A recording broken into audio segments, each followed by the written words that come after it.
Hello and welcome to lecture 40.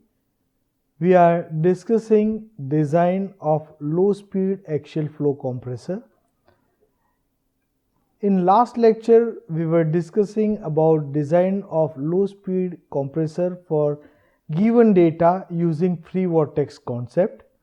So in today's lecture we will be discussing using the fundamental design approach.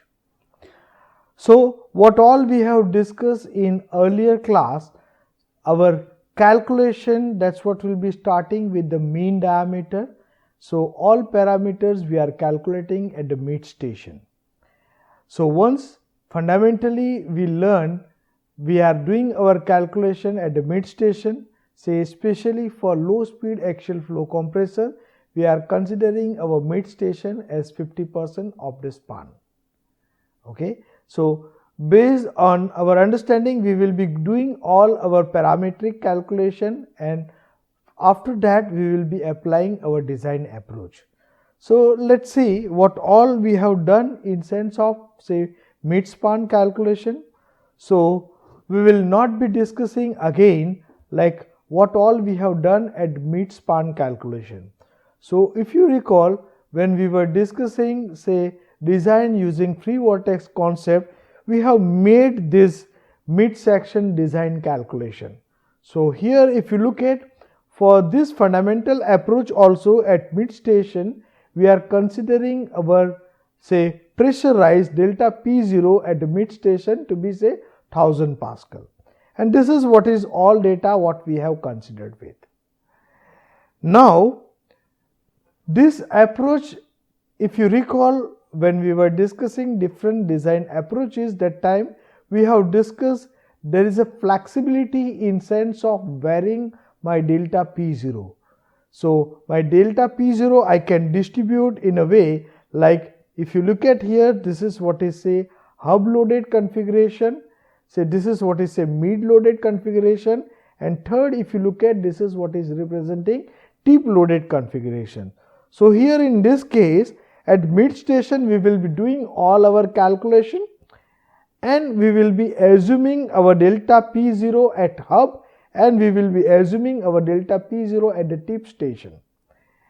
And then after this delta P0 we will be dividing in 11 stations, say 5 station below my mid span and 5 station above my mid span, such a way that will be giving me uniform distribution of what all parameter we are targeting. Mainly when we are saying our parameters, we are more interested in sense of blade angles, because if we will be having say uneven variation of blade angle, that may lead to make the blade to be zigzag. So we will see what all we need to take care of when we are doing the design using this fundamental approach. Okay, so this is what is all we need to start with. So at mid station we already have done our design. So let's move here. In this case, let's assume say at hub we will be considering our pressure to be 800 Pascal, and at the tip we are considering our pressure to be 1200 Pascal, and at mid station we have done calculation for 1000 Pascal.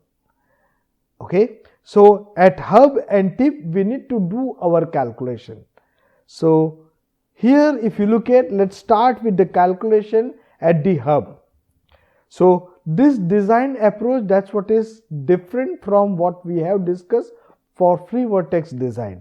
So here what all we need to do is we need to do our calculation at the hub station in sense of flow angles. Okay. So suppose if I consider this is what will be my velocity triangle at the hub, you can say my U hub. So U hub we can calculate based on say pi dn by 60. Since my hub diameter, that's what is say 0.2, we can do that calculation. Same way at hub we can do our calculation for beta 1. So this beta 1 at the hub, that's what is given by UH by CA. Since our peripheral speed at the hub it is known, we are assuming our axial velocity to be constant throughout my span. That's the reason this is what all we have already calculated with it is say 36.69 meter per second, and that's what will be giving me my beta 1 as say 34.41 at the hub. Okay. Now what is my next required parameter? That's what is say my beta 2. So here in this case, when we are looking for the calculation for beta 2, we need to compare our aerodynamic work and thermodynamic work the way in which we have done calculation for the mid station. So in order to do that calculation, what we have assumed? So we have assumed our delta P0 at hub to be 800 Pascal. So if this is what is your case, you can calculate my P0 at the hub. That's what is say P01 plus delta P0H. That's what is coming say 102.125 Pascal, kilopascal. Okay. So based on this calculation, we can do calculation for the pressure ratio at the hub. That's what is coming 1.0079. Okay. So this approach, that's what is somewhat different compared to what all we have discussed in earlier case. Now once this is what is known to me, we can calculate our delta T0 at the hub based on our fundamental equation. Since our efficiency it is given 80%, so we can write down this number. Say we are assuming our T01 at the hub to be 298 only. So that's what is giving my delta T0 at the hub as a 0.83. Okay. Now once this is what is known to us, then we can do our calculation for the blade angle, or we can say relative flow angle at the exit of our rotor. So what we can do, we can compare our thermodynamic work and aerodynamic work. Our work done factor, that's what we have assumed to be 0.98. If we are putting this number, that's what is giving me my beta 2 at the hub to be minus 13.87. So be careful when we are doing our calculation. Accordingly, you need to modify your velocity triangle.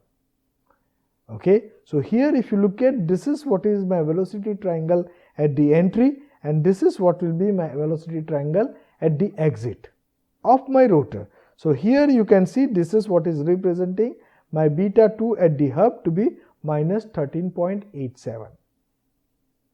Okay. Now what we know, we can calculate our delta beta based on what parameters, say beta 1 and beta 2, that's what is known to us. That's what is giving me my delta beta at the hub to be 48.28 degree. Okay. Now same way we have done calculation for the specific energy, we can write down, say that's what is given by Cp delta T0. We can do our calculation. It says this is what is coming 842.1 joule per kg.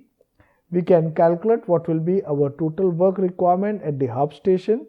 Here in this case, we need to be really careful of what parameters we are calculating, because my delta T0 at the hub, it is different. My delta T0 at the mid, it is different. My delta T0 at the tip, that's what is different. And that's the reason why my total work that also is varying along my radius, or we can say that's what is varying along my span.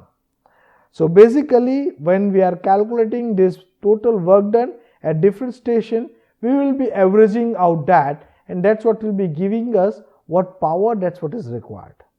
We will see what is the difference in sense of power when you are using your free vortex concept and when you are using your fundamental concept. But this is what is the way in which we are calculating our total work done. Now once we have calculated that part, we can do our calculation about, say, what will be my, say, whirl velocity component. So what we know from our velocity triangle, just write down this carefully. It says this is what we are writing in sense of, say, different formulation. That's what is giving me my Cw2, that's what is equal to 34.19 meter per second. Okay. Now once we have calculated what is our Cw2, we can calculate what our alpha 2 is, and this is what is giving me 42.98 degree.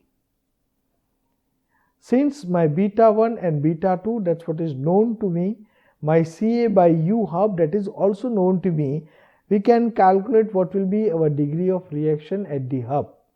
And if you are putting this number, it says our degree of reaction, that's what is coming 0.32.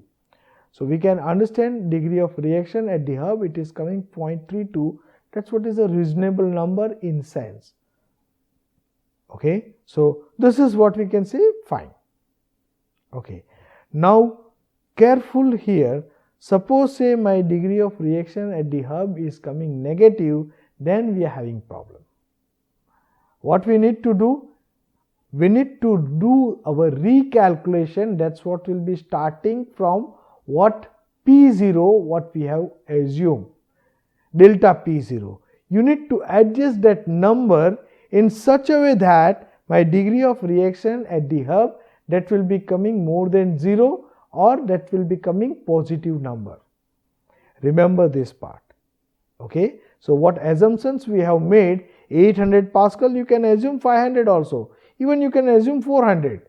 But you need to be very careful when you are doing your calculation, your degree of reaction, that's what is the first cut check. Okay. It should not come negative. It should not come 0. Okay.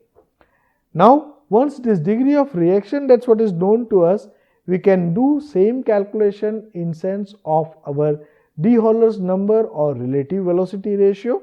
So if we are putting this in the formulation, so V1H, that's what we can write down in sense of cost component, and it says this is what is coming 44.47 meter per second. Same way here in this case we can do our calculation at the exit. So this V2H, that's what is coming in sense of Ca by cos beta, and that's what is coming to be say 37.8. Now we are having this number, we can understand we are looking for say diffusion. So our de Holler's number, that should come more than 0.72, and here if you look at, this is what is coming 0.85. So we can say we are in a safe range. Okay. Suppose say this is also not coming, then again you need to go with the iteration for assuming our delta P0. Okay, so this is what is little iterative. So, in sense of making this numerical simple for understanding with more complexity, we have assumed this number. Okay. Now, once we have done our calculation, our next parameter we are targeting, that's what is my diffusion factor. And in order to do the calculation for the diffusion factor, we need to calculate what will be the solidity. Okay. Now, for calculation of solidity, we need to check with pitch and chord. So, it says pitch, we can say that's what is pi d by z. My hub diameter, that's what is known to be, very careful. We are doing our calculation at the hub station. That's the reason, do not forget you need to put hub diameter. Now, in order to avoid the confusion at this moment, what numbers we have assumed for free vortex, same number we are considering. So, for this case, our number of rotor blades we are assuming to be 15. So, it is possible for us to do one-to-one comparison. No one is stopping you to change this number of blades again. Okay. So, here we are considering this to be say 15. So, if we are putting this as a number, we can calculate our pitch, and that's what is coming 0.0419 meter. And my solidity, that's what is coming 2.387. Okay. So, if this is what is known to us at hub station, we can do calculation for the diffusion factor. And as we have discussed, when we are talking about say rotor, for diffusion factor calculation, we are considering these angles to be beta 1 and beta 2. Very careful what all we are writing, that's what is at the hub station. And it says at the hub, we are getting our diffusion factor to be 0.31. So, we can say this is also in a reasonable range. You can say this is what is okay with. So, we have done our calculation for degree of reaction. We have checked with relative velocity ratio. We have checked with the diffusion factor. So what number 800 Pascal pressure what we have assumed at the hub, it seems to be okay with us. Okay. Now once we have done the calculation for the hub, we need to check at the tip also. So for the calculation at the tip, this is what we can say, my alpha 1 at the tip, that's what is 0. We can do our calculation for the peripheral speed at the tip, that's what is given by pi d and by 60. My tip diameter at this moment we are considering 0.4 meter. So that's what is giving my u tip to be 50.26 meter per second. Okay. And we can calculate what will be our beta 1 at the tip based on the velocity triangle. At beta 1 at the tip, that's what is coming, 53.87 degree. Okay. In line to what we have done calculation for the hub station, same way we can go with the calculation at the tip station. So what we will be doing, we have our delta P0 at the tip, we have assumed at this moment to be say 1200 Pascal. Okay. So if we are putting that, it says we can calculate our outlet pressure at the tip. Be careful, P01 at the tip, that's what is say 101325 Pascal, and this is what we are assuming 1200 Pascal. So that's what will be giving us say our pressure ratio to be 1.011. Okay. From our fundamental understanding, we can do our calculation for the temperature rise. So here if we are putting this number, it says our temperature rise or total temperature rise, that's what is coming to be 1.25 Kelvin. Okay. Now once we know what is our delta T0, that's what will be helping us for the calculation of our other parameter. What parameter? We want to calculate what is our wall component, or what will be my blade angle, okay, or what will be my relative blade angle. So here in this case, if you look at, we can do balancing between aerodynamic work and the thermodynamic work, and if we are doing our calculation, that's what is giving me my beta 2 to be 33.9 degree. Okay. So this is what is giving me 33.9 degree.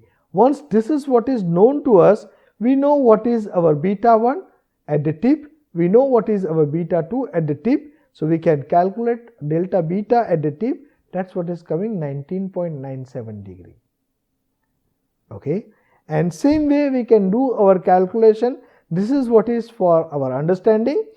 Intentionally we have kept this. It says if I am calculating my total power, that's what is coming say 5.045 kilowatt. So you can understand we have our design, that's what is tip loaded design. My hub is less loaded, my mid section is mid loaded, and the tip it is highly loaded. Okay, and that's what is giving my power requirement for that station, that's what is coming to be larger. Okay. Now as we have discussed for our hub, we can do our calculation for the tip station, and we can calculate what will be our CW2. Okay. So based on our fundamental equation and velocity triangle, we can calculate our CW2 at the tip, that's what is coming 25.61 meter per second. Okay. Now once this CW2, that's what is known to us, we can calculate what will be our alpha 2, and this alpha 2, that's what is coming 34.91 degree. Okay. Now once this is what is known to us, we can do our calculation for degree of reaction, because my beta 1 at the tip is known, my beta 2 at the tip is known, my Ca and U tip they are known to be. So we can do our calculation for degree of reaction, and that's what is coming 0.74. Okay. So we can say now this is also coming in a reasonable range. Okay. And reasonable in the sense at the tip we will never be having this degree of reaction to be coming negative or say 0. So that's okay. Okay. Now we will be checking with what is happening with our relative velocity ratio. So based on our velocity triangle at the entry and velocity triangle at the exit of our rotor, we can do our cos correlation. It says my V1, that's what is coming to be 62.23 meter per second, and same way at the exit we can calculate our relative velocity, that's what is coming 44.2 meter per second, and it says my relative velocity ratio, that's what is coming 0.71. So this is also in the range of what we can say 0.72. So we are not bothering at this moment in sense of this number also. Okay. Now we have done all this calculation. Next parameter we need to check, that's what is with the diffusion factor. So for diffusion factor calculation, as we have discussed earlier, we are looking for the calculation of the solidity. Be careful here, when we are calculating our pitch, we need to consider our tip diameter and number of blade, that's what is say 15. If you are putting that number, it says my pitch, that's what is coming 0.0838 meter. Okay, you can understand my pitch at the tip, that's what is coming to be larger. My pitch at the hub, that's what is coming to be lower, because that's what is a function of my radius.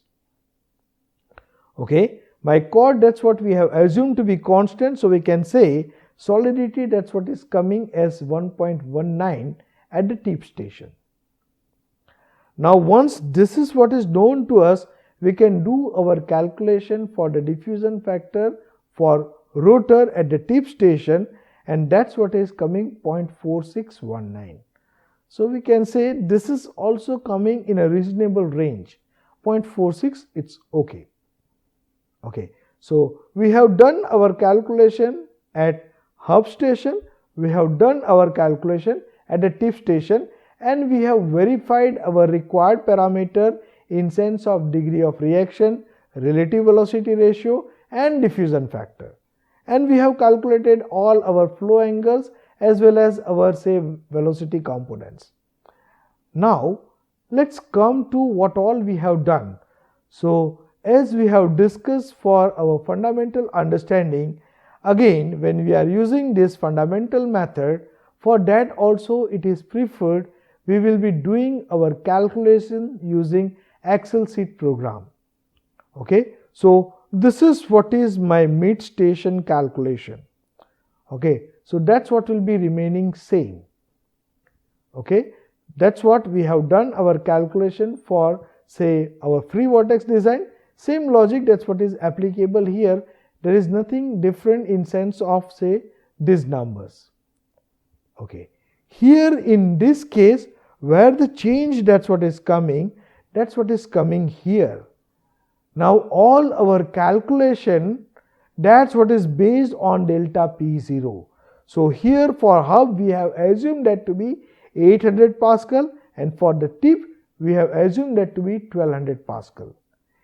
And if you recall, when we have done our calculation for free vortex, at mid station we have done calculation for CW2 into R2 at mid station, that's what was giving some constant, and from that we have done our calculation for say our tangential velocity component or wall component. Here in this case we are doing our calculation based on delta P0. So here if you look at, based on this delta P0 we are doing our calculation for CW2, we are doing our calculation for beta 2 and all those numbers. Okay, so this is what is the difference, and that's the reason why intentionally we have done our calculation at the hub station and at the tip station, so that you will get clarity how exactly these numbers are coming. There is nothing magic in doing this calculation. Okay, so be careful, you just make your Excel sheet program, that's what will be ready for this fundamental method also. Okay, now here in this case if you look at, this is what is giving me my 1000 Pascal. So you know, if you are taking your average, that's what is giving me 1000 Pascal. This is what is my requirement. Okay, now here if you look at my delta beta, that's what is coming 48.28. You can say this number is coming slightly on the higher side. We are looking for our delta beta to be in the range of 45. and this is what is coming slightly on higher side. So you can understand we need to do something for changing this number. Let's see what to do with. Here if you look at, this is what is giving me idea about the degree of reaction. We have no issue with degree of reaction at the hub. That's what is coming to be positive. So it's okay. We are considering our say relative velocity ratio. That's what is say it is changing from 0.85 to 0.71. So this 0.71, that's what we'll say, okay, we need to do something there in order to modify this number. Okay. Now next, that's what is coming in sense of my diffusion factor. So here if you look at my diffusion factor, that's what is coming 0.31 at my hub and 0.46 at tip. Okay. Now as I told, we have so much of flexibility by using this axial shift program. Suppose say you want to modify your diffusion factor. What change you will be doing? You will be changing your number of blades. Okay, just change that number of blades. That's what will be changing all your calculation for diffusion factor. That's what will be giving the change in your camber angle and all those parameters. Because your pitch, that's what is changing. Okay, so your camber angle will be changing, your deviation angle will be changing, your stagger angle will be changing. They all are interrelated parameters. So that's what is the flexibility. So you can say here I can play with changing the number of blades. You say I need to go with say some higher loading. I am looking for higher tip loading compared to 0.46. I want to go with 0.5. Yes, you can play with these numbers. You can change your say chord. You can change your number of blades. Okay. So that's what is the flexibility what we are getting when you are using this axial shift program. So that's the reason why I insist all the time, because when you are writing your code, for writing of code all the time we will be having say different kind of feeling. Okay, and may not be calculating, say will not be having the feeling of how my angles, how my parameter, that's what is changing at the hub, how my parameter, that's what is changing at say tip. So this is what is will give you feeling of exact view of how the variation, that's what is happening. Okay, now let me discuss something different. Here in this case, as we have discussed, we are having our delta beta, that's what is coming to be large. Okay, so in order to address this kind of issue, just look at here this delta P0, that's what we have modified. Now let me put one point here. Okay, now what we are expecting is our pressure rise, what we are expecting, that's what is 1000 Pascal. This all designs what we are doing, we are not knowing what kind of loss that what will be happening. This loss majorly is because of the tip clearance what we are having.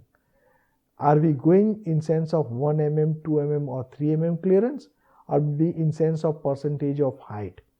So we need to take care at the initial stage only, so that later it will not create the trouble for us. So in spite of say having 1000 Pascal, let me consider slightly on a higher number. There is nothing wrong in doing this thing. Even for a free vortex at mid station you can take that number. There is nothing wrong in that.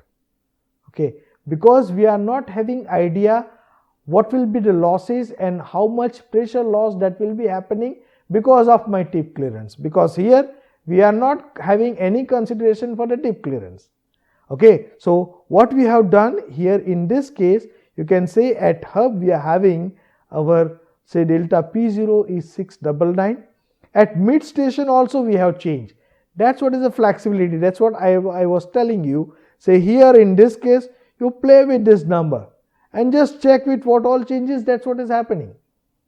Okay, so here at mid station we have considered that to be say 1070, and you can say at the tip we have considered that to be 1500 Pascal. Okay, Now what will happen because of that? Just look at this delta beta here.